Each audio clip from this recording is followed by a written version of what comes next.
Label Radio. This is White Label Radio, classic hip hop from the 80s, 90s, early 2000s. My name is Mellow One, and I am sitting with a Houston legend, man. Appreciate Flip in the building. What up, fam? Man, working smart, not hard, man. How you doing, my guy? I'm good, brother. I'm good, brother. Already. So we got a little history. You probably remember me, do you? Where we go back? Go back. Remember you had a meeting with Skechers, 310 Motor and Shoes. Yep. I drove you there. I'm the one that set the meeting up. That's crazy, yeah. Mark Layler was my guy, and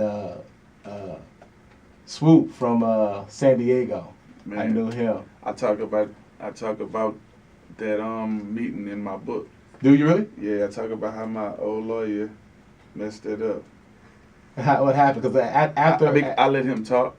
Okay. I spoke and whatever, but I let him talk when I could have accepted what I thought was cool. Yeah. Sometimes people, they try to, he was trying to get the same thing that another artist who did a deal with 310 prior to me. Yeah. You know what I'm saying? And I mean, I'm different, right? So you just because somebody else gets something, that don't mean you're supposed to get there. You know what I mean? He out-talked the project, huh? Yeah, I was cool with, $50,000 less than the number we said.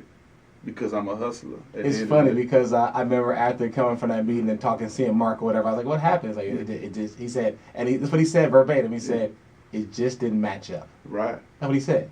Yeah. And I said, oh, okay, cool. Shit happens in business, but after that, I started talking for myself. You can talk too much sometimes. Yeah, the lawyer wanted too much at the time. And I mean, you can't knock nobody with trying to get you more money, but I come from the South. So we make a lot out of nothing. Yeah. You know what I mean? Like, we Yeah. don't have the Def Jams and the big labels. We can't walk down the street and go turn a demo in. Like, we had to go out there and grind independently, right? So, I would have been cool with, it was a nice number, you know what I mean? But yeah, even with the 50,000 less, then it still was a nice number. You would have made it happen. Oh, yeah, it was still, and at that time, it still was some money. It's funny, at that time, rappers wasn't doing shoe deals at all. Exactly. So honestly, it was The Game, and then Nas. Yeah. And it would have been you. Well, 50. 50 had his shoe over at Skechers. Over there. Over there. Yeah. But at that time, it wasn't. Now Yeah. rappers are getting shoes left and right. Yeah. But you would have set a precedence, and like you said, took a little less, and then made your mark and have. Yeah, because I was gonna be going on tour and being in all these different markets, so I would have made up for that on features. Just being at somebody's shoe store, Sheiks or something doing the in-store, And they would have gave you a boatload of promo shoes, and you would have sold them out the trunk of your car. Exactly. I'm from the South, and at that time, my old lawyer was from New York. He said my old lawyer, so that means that you're not with that lawyer anymore, huh? Hell no. That's usually what happens with deals when they don't work out. You know what I'm saying? Usually the first person to get cut is a lawyer. Yeah. The coach and the lawyer, right? Yeah. Talk for yourself. People want to talk to you anyway. At the end of the day, I know what I want. I know what I can make work. You know what I'm saying? So that's why I talk about it in my book. You know exactly. What I mean? Yeah. Exactly. So we got a little history back then. That's crazy. It's a small world, right? Yeah, super small, bro. That's why you got to make sure you treat everybody with respect, because you never know who's gonna be in that door when you walk through it, right? Yeah, that's what I talk about in my book too. There you go. So, book, when did it come out? It's been out for years. It's called Don't Let the Music Industry Fool You. Okay. And it's basically I put it out as a handbook just to guide these new artists and let them know, like, different things are going on, man. You got to watch how you treat people and different things. You never know who you go see again. And I tell them a few stories about what I went through and why I'm so hands-on with my job. And that was one of the lessons I talked about. Talk for yourself. Did you know that you would be sitting here? You've been in the game, what, 20-some years probably? How long you been? In my family, if you're born in my family, you're doing music. Because my grandma was the choir director for the church. Since day one, you've been doing music? Yeah, you go sing in the choir. But did you know that you'd be here and being a Houston legend when you first started to freestyle on the block? I didn't know I would be a legend and all that. I just knew that I would be doing music, and I knew that I was going to get me a real gold plaque. Those are two things I knew.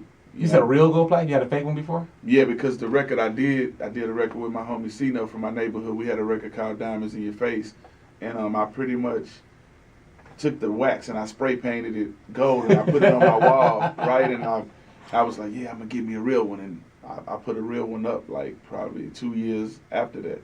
So I just knew I was going to get a gold plaque. I was like, I'm going to get a real gold plaque. Do you still have that fake gold plaque?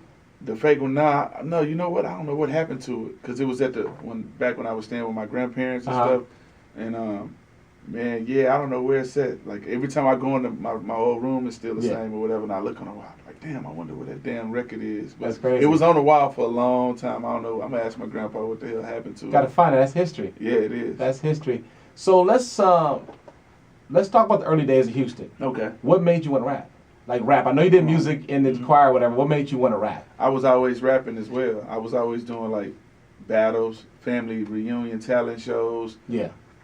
rap contests, things for prizes, and it was always car shows for our local station 97.9. So I would always be at the car shows, and I was into hip hop, Run DMC, like my uncle's dad, cousins. They played hip hop. You know what I mean? KRS-One, 8Ball, MJG, and the 8Ball MJG album, Outside Looking In, that kind of really made me take it serious and learn some stuff, because there's some game on there that 8Ball MJG was talking about, especially about the music business. They got a record called Just Another Day in the Hood, where Ball saying, so many rappers in this industry, I don't doubt that it's a bunch of broke rappers with a CD out.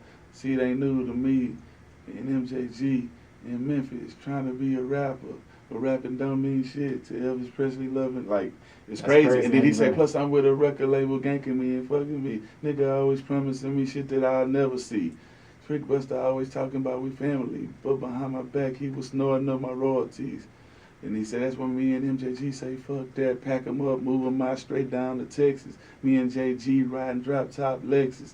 So they was just letting people know, man, like, it was gaming. It wasn't just about, okay, look at my clothes, look at my cars. It was like, you get in this game, bro, it's going to be people saying you family, and behind your back, they're going to be snorting up your royalties. So, Yeah.